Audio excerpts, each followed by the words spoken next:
Il y a cet élevage ici sur l'exploitation familiale depuis les années 60, puisque c'est mes grands-parents et arrière-grands-parents qui avaient démarré l'élevage de truies.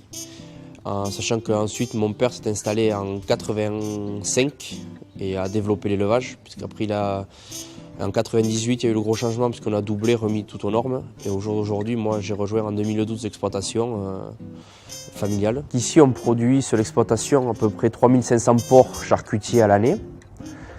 Et sur les 3500 porcs charcutiers à l'année, tout est vendu en IGP Jambon de Bayonne. On peut dire qu'on est dans la filière longue puisqu'on ne transformait pas nos produits, on fabriquait pour la consommation quotidienne des gens, mais aujourd'hui c'est diversifié. Depuis mon arrivée sur l'exploitation, on a ouvert un magasin de producteurs sur la région paloise, et où donc c'est encore mieux parce qu'on maîtrise donc vraiment la suite de l'élevage, la transformation, tout ce qui est charcuterie, porc frais, et là on peut y travailler tous les jours au quotidien à parler de cet IGP, de ces produits à des gens qui sont en plein milieu du secteur et qui ne sont pas forcément au courant de cette IGP-là. Cette unité de transformation est à 15 km de l'élevage. Le magasin est lui situé à une vingtaine de kilomètres de l'élevage.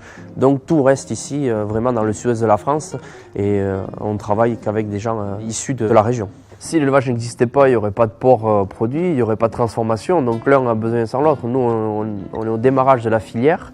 Derrière s'enchaînent plein d'autres activités, la transformation des charcutiers, des salaisonniers et bien sûr des distributions. Donc l'un ne va pas sans l'autre.